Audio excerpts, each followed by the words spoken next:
Ibrani 12 ayat 1 sampai 9. Saya baca yang ke-1 ya. Host atau host dulu atau saya dulu?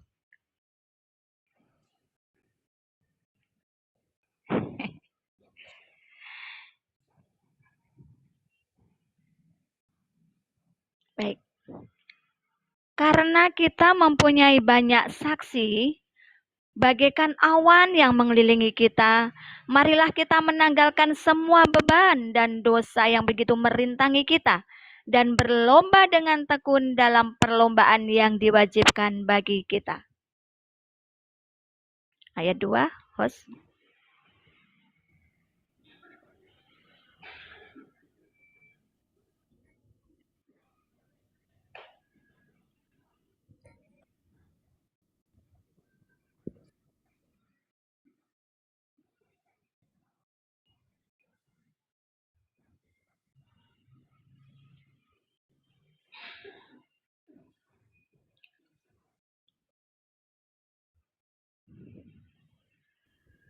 Ingatlah selalu akan Dia yang tekun menanggung bantahan yang sehebat itu terhadap dirinya dari pihak orang-orang berdosa, supaya jangan kamu menjadi lemah dan putus asa. Ayat 4, dalam pergumulan kamu melawan dosa, kamu belum sampai mencucurkan darah.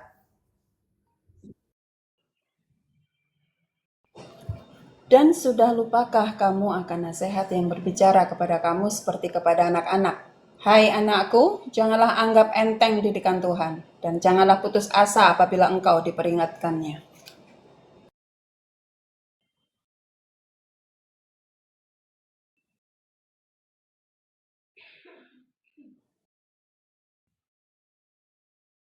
Oke, ayat yang ke-6, firman Tuhan. Karena Tuhan menghajar orang yang dikasihinya dan Ia menyesah orang yang diakuinya sebagai anak.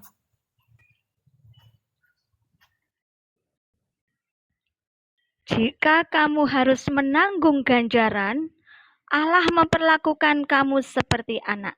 Di manakah terdapat anak yang tidak dihajar oleh ayahnya?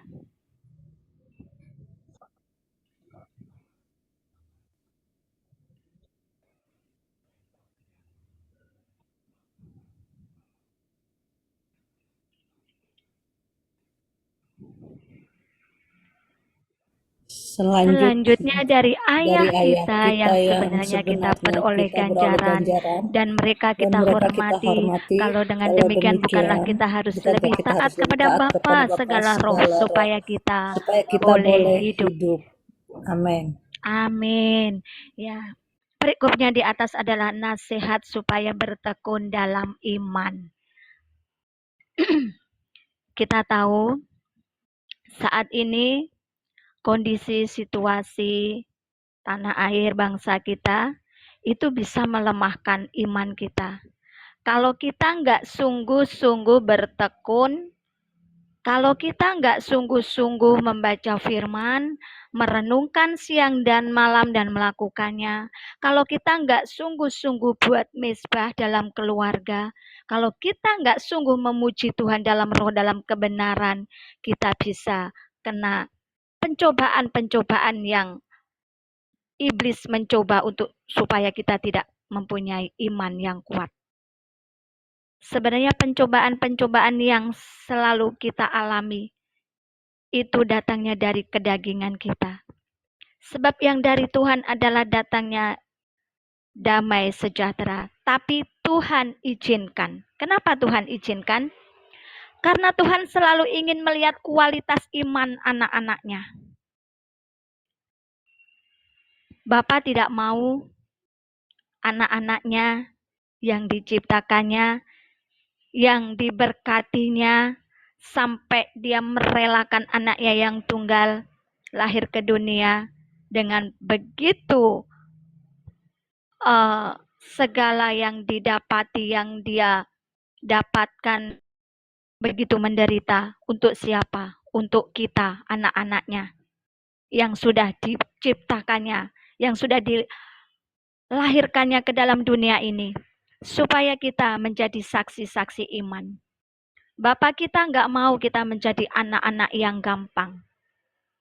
Makanya Tuhan mengizinkan proses demi proses, ujian demi ujian, rintangan demi rintangan itu terjadi atas kita. Kalau kita dalam kehidupan ini semuanya aman, kita nggak akan bertekun di dalam Tuhan. Kalau dalam kehidupan dalam kita memikul salib Yesus, mengiring Yesus, semuanya enak, kita nggak akan pernah datang dalam hadirat Tuhan, memuji, menyembah, bertekun dalam doa. Karena Tuhan mau melihat kualitas iman kita di hadapan Tuhan sempurna, Tuhan pasti menyesah kita sebagai anak-anaknya. Marilah kita melakukannya dengan mata yang tertuju kepada Yesus yang memimpin kita dalam iman dan yang membawa iman ini kepada kesempurnaan, yang dengan mengabaikan kehinaan tekun memikul salib, ganti sukacita yang disediakan bagi Dia yang sekarang duduk di sebelah kanan Allah, tahta Allah. Siapa di antara kita yang tidak mempunyai masalah saat ini? Semua pasti punya masalah. Semua pasti punya pergumulan. Entah itu dalam keluarga, entah dalam usaha, bisnis, pelayanan, anak, suami, istri. Tidak mungkin kehidupan kita ini berjalan mulus-mulus saja. Pasti selalu ada ujian demi ujian. Pasti selalu ada rintangan demi rintangan. Jangan pernah bilang, katanya Tuhan Yesus ada, tapi kenapa hidupku penuh dengan ujian, penuh dengan pencobaan, penuh dengan rintangan. Kalau kita dibiarkan hidup seperti jalan tol yang lurus, mulus, bebas hambatan, kita akan menjadi pribadi yang sombong. Nggak butuh lagi Tuhan, nggak butuh lagi persekutuan, nggak butuh lagi doa, karena semuanya sudah aman dan nyaman. Kita belajar bagaimana saat ini bangsa kita sedang Tuhan izinkan. Kenapa? Biar semua umat di bangsa ini juga datang kepada Tuhan. Biar semua jiwa-jiwa bertekun dan sungguh-sungguh mempunyai iman yang benar. Karena banyak sekali orang-orang di luar sana saat ini sudah mengalami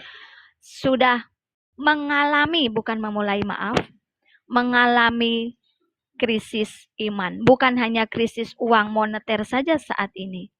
Tapi iman juga sudah hampir lemah. Bahkan anak Tuhan sekalipun.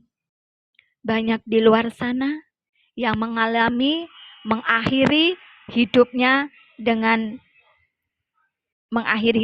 banyak cara, ya, dengan bun-bun diri, banyak yang stres, mungkin linglung, mungkin dengan banyaknya masalah stres menjadi sakit penyakit, banyak banget.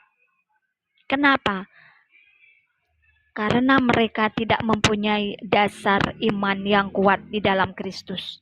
Karena pondasi di dalam Kristus di antara anak-anak Tuhan, bahkan yang belum menjadi anak Tuhan, tidak kuat. Mereka tidak mempunyai dasar yang kuat di dalam iman kita kepada Kristus. Percaya kepada Yesus bahwa Dia sanggup melakukan perkara-perkara yang besar bagi kita. Setiap masalah pergumulan yang kita hadapi, firman Tuhan mengatakan, ingatlah selalu akan Dia yang telah menanggung bantahan yang sehebat itu terhadap dirinya dari pihak orang-orang berdosa, supaya jangan kamu menjadi lemah dan putus asa. Dalam pergumulan kamu melawan dosa, kamu belum sampai mencucurkan darah. Siapakah di antara kita begitu menanggung beban, penderitaan, cobaan, ujian sudah sampai mencucurkan air mata darah? Belum ada. Masih air mata biasa. Tekanan hidup, tekanan ke ekonomi, mungkin hidup kita merasa nggak dihargai, mungkin sebagai seorang istri nggak dianggap, mungkin sebagai seorang suami merasa tidak berfungsi, banyak hal. Paling kita hanya merasa tekanan-tekanan yang begitu hebat dalam hati kita, jiwa kita. Masih air mata yang kita cucurkan, air mata biasa, belum air mata darah toh. Tapi seringkali keadaan kita saat ini, entah itu ekonomi, entah itu keluarga, seringkali iman kita menjadi lemah dan seringkali menyalahkan Tuhan. Negatif dengan Tuhan. Tuhan hanya memberkati orang-orang yang baik saja. Tuhan hanya memberkati orang-orang yang ada dalam persekutuan-persekutuan. Padahal sejujurnya Tuhan menyesah kepada anak-anak yang dikasihinya. Kalau kita berbagai macam hal mendapatkan ujian, pencobaan, masalah, bersyukurlah. Karena Tuhan sedang menyiapkan berkat yang ajaib buat setiap kita. Bukan malah sebaliknya kita lemah imannya terus negatif dengan Tuhan, menyalahkan keadaan, menyalahkan siapapun. Hati kita menjadi sensitif, orang berkata baik, diterimanya responnya tidak baik. Kalau hati kita masih terluka, hati kita masih sensitif, teman kita berkata baik pun diterimanya nggak baik, karena sensitif. Segala masalah, pergumulan, pencobaan itu sebenarnya kita sendiri yang mengundangnya. Penyakit itu kita sendiri yang mengundangnya. Karena segala sakit penyakit itu datangnya dari hati. Ada lagu, hati yang gembira adalah obat yang manjur. Ini testimoni nyata loh. Bukan hanya sekedar lagu atau pemazmur mengatakan hati yang gembira adalah obat yang manjur. Tapi benar-benar kalau hati kita penuh dengan syukur, limpah dengan syukur, sukacita, kita berserah berharap hanya kepada Tuhan, yaitu iman tadi, hanya pengharapan kepada Yesus saja. Maka sekalipun hari ini mungkin kondisi kita sedang tidak baik-baik saja, mungkin saat ini keuangan kita sedang tidak baik-baik saja, mungkin anak kita saat ini ada dalam masalah, kita masih bisa mengucap syukur. Percaya bahwa semua yang terjadi atas seizin Tuhan, itu Tuhan sedang menyesah anak-anaknya, supaya Bapa mendapati kualitas iman dalam anak-anaknya bukan menjadi iman yang gampang, yang murahan, anak-anak yang murah, tapi menjadi anak-anak Tuhan yang punya kualitas iman yang dalam kesempurnaan. Memang tidak mudah. Mungkin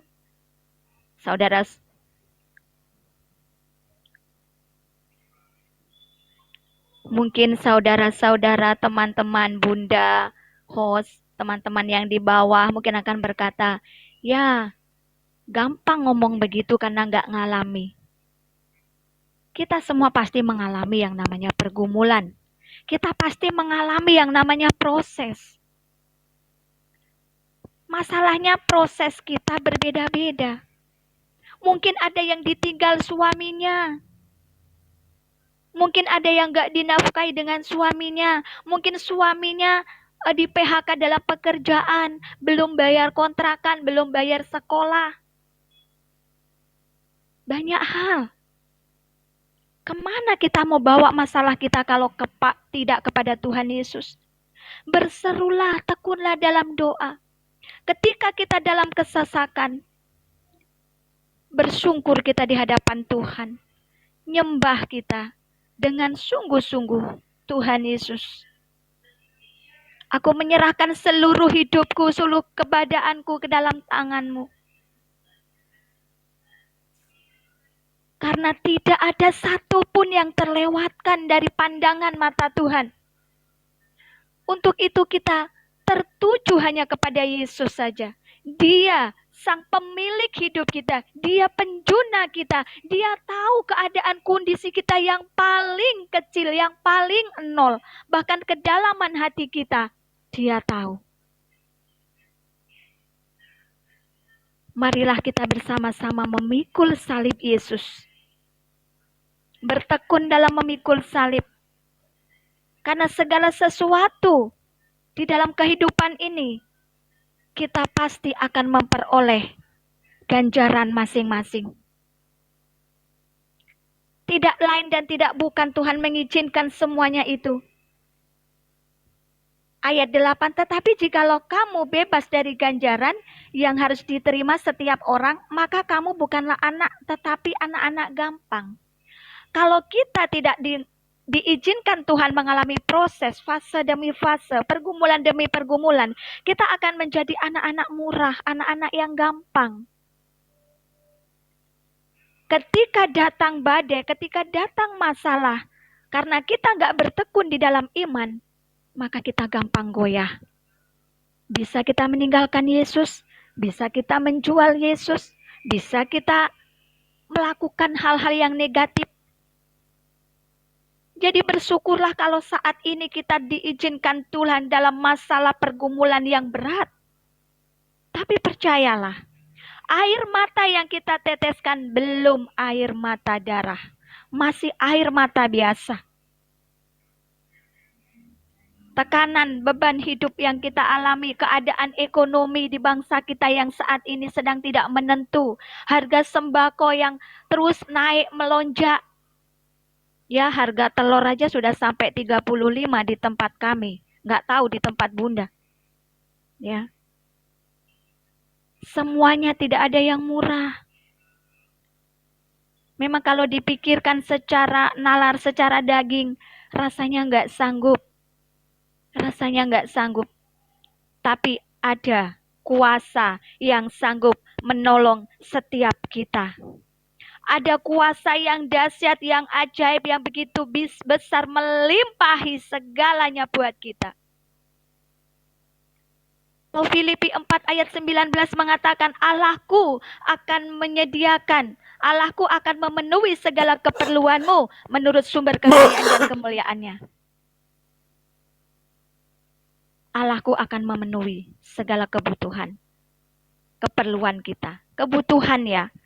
Tuhan selalu menyediakan yang kita butuhkan, bukan keinginan Bapak Ibu, saudaraku, kakak-kakakku yang cantik. Kenapa kebutuhan? Sebab kalau keinginan banyak sekali. Keinginan mata, ingin ini dan itu. Nah, Ko Erwin bilang material mahal. Ya, material. Yang penting kita bisa makan. Hari ini kita masih bisa mengucap syukur. Makanya Tuhan menyediakan apa yang kamu butuhkan hari ini. Jangan engkau khawatir, jangan engkau bimbang, jangan gelisah hatimu. Janganlah imanmu menjadi lemah hanya karena masalah ekonomi, hanya masalah suami, masalah anak, pekerjaan. Saya juga ngalami. Saya pernah ngalami makan kurang. Saya pernah diusir dari kontrakan karena nggak mampu bayar. Itu tahun 2011 ketika saya masih mengontrak. Pernah ngalami pasang surut kehidupan ini. Tapi saya terus bertekun dalam doa. Saya tetap mengiring Yesus dengan iman. Dengan iman yang sungguh-sungguh. Saya tetap bangun pondasi yang kuat di dalam Tuhan. Saya tetap mengakar di dalam Kristus. Kalau akar kita di dalam Kristus itu kuat, kita nggak mudah menjadi lemah, kita nggak mudah menjadi goyah iman kita, sekalipun kita diperhadapkan sesuatu yang tidak nyaman dalam kehidupan ini. Marilah kita sama-sama pikul salib. Kita nggak sendiri. Apalagi sekarang ya di dunia maya ini yang namanya pertitokan itu luar biasa. Dari manapun, dari suku apa, dari berbagai dunia, dari berbagai daerah, kita bisa berkumpul seperti ini dalam 1,1 wadah luar biasa. Meskipun kita nggak bertatap muka, saya percaya kita saling mengasihi. Mungkin hanya kita mengenal nama dan suara, tapi saya yakin roh kita disatukan oleh Roh Kudus. Kita selalu dipimpin, dituntun oleh Roh Kudus. Sehingga kita saling mengasihi satu dengan yang lain. Saya nggak begitu kenal dengan Hostatur, tapi suaranya itu nggak bisa saya lupain gitu. Walaupun nggak lihat, belum secara tatap muka belum, tapi suaranya ketika mendengar Hostatur, suaranya tuh cukup membuat Hostatur ini orang baik, orang di dalam Tuhan, tekun, ya. Dari suara saja kita sudah bisa merasakan bahwa Hostatur ini adalah seorang hamba yang mau menjadi berkat sampai meluangkan waktu, bahkan memberikan apa yang dia punya untuk teman-teman. Bukankah itu menjadi berkat? Kita pasti Hostatur juga di sini mengalami masalah pergumulan yang kita nggak tahu. Saya percaya Hostatur sudah menyampaikannya dalam doa ke hadapan Tuhan. Mungkin Kak Dewis, mungkin Kak Valen, ya, Kak Caca, Bang Aldi, Kak Nana Dewi, Dison, dan Kak Am. Semua kita punya masalah, apalagi saya. Saya bukan gak ada masalah, justru karena saya punya masalah, saya datang kepada Tuhan. Karena mau dibawa kemana masalah itu, kalau tidak kepada Tuhan. Hanya kepada Tuhan Yesuslah kita mampu menghadapi setiap masalah persoalan kita. Kalau kita punya masalah, jangan pernah kita curhat kepada teman-teman yang yang belum mengerti firman. Karena yang ada, kita akan dikompori, kita akan diintimidasi, dan iman kita menjadi goyah. Masalah demi masalah kita, yuk kita bersujud, datang kepada Tuhan, lipat tangan, nangis, katakan semuanya. Persoalan kita bawa ke Tuhan. Tuhan, hari ini aku begini Tuhan. Hari ini aku habis diomelin tetangga, contoh. Hari ini aku tadi ribut dengan suamiku, contoh. Hari ini aku dapat sesuatu yang gak nyaman Tuhan. Aku gak dianggap di dalam banyak hal. Cukup ceritakan masalah kita kepada Tuhan. Roh Kudus akan membimbing, menuntun, mengarahkan kita dan memberi kita ketenangan. Tuhan akan berkata, tenang nak. Dunia ini memang tidak bisa menjanjikan yang enak buat kita. Semua yang ada di dunia ini memang kepalsuan. Untuk itu kita nggak lama-lama ada di dunia ya saudaraku. Kita nggak lama-lama. Berapa umur yang Tuhan izinkan? 80? 85? 75? Setelah itu kita nggak bisa produktif lagi. Lebih baik kita dipanggil bersama Yesus dengan didapati iman kita tidak bercacat, tidak bercela. Kualitas iman kita yang Tuhan mau, supaya iman kita dalam kesempurnaan. Di mana terdapat seorang anak yang tidak dihajar oleh orang tua, ayah maupun ibu? Apa tujuan ayah kita menghajar kita?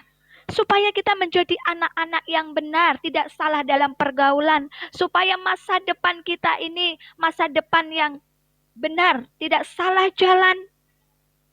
Makanya seringkali kedua orang tua, ayah kita, ibu kita menasehati.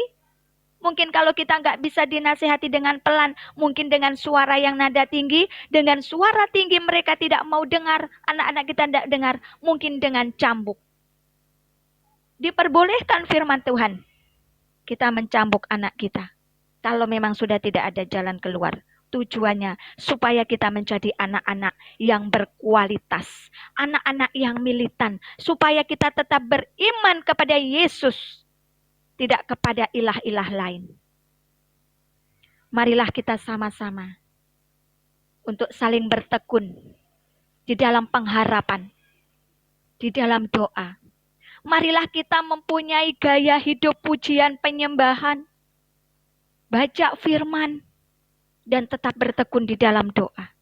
Kita harus tampil beda, menjadi anak-anak Kristus. Karena kita sudah dijadikan garam dunia, kita dijadikan terang.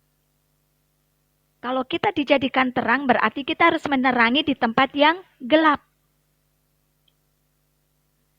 Bawa anak-anak Tuhan, orang-orang yang belum percaya, saudara-saudara kita yang masih hidup di dalam kegelapan, kita dipakai Tuhan menjadi terang. Bawa mereka ke tempat terang.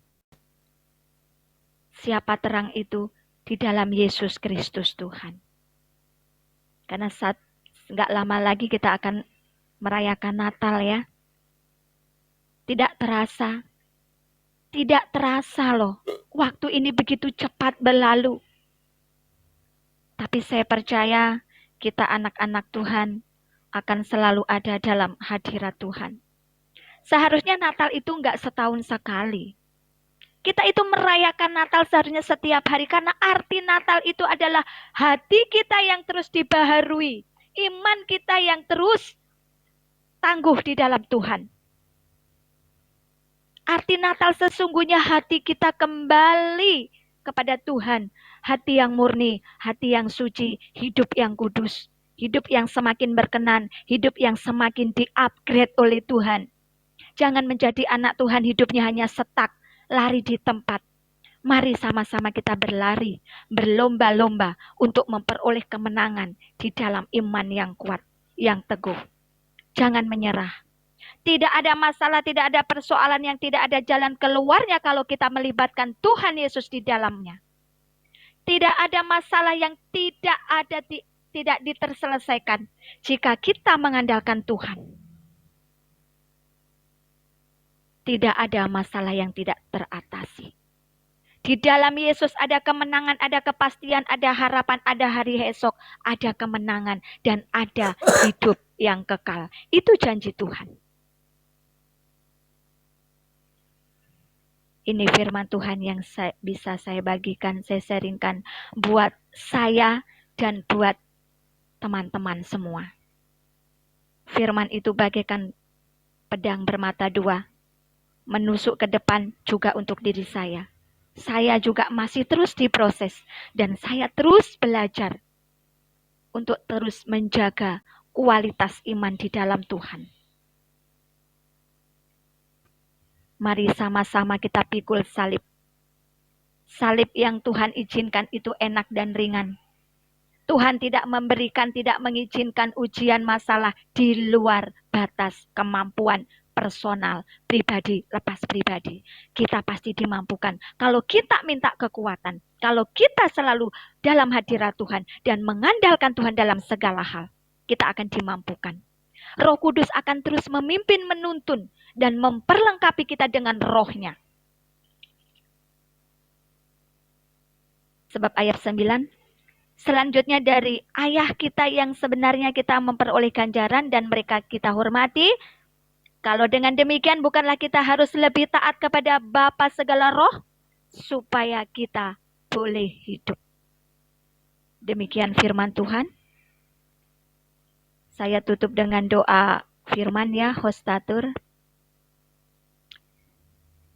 Terima kasih Bapa yang baik, Bapa yang selalu kami sembah di dalam nama Tuhan Yesus. Terima kasih buat firman-Mu pagi hari ini.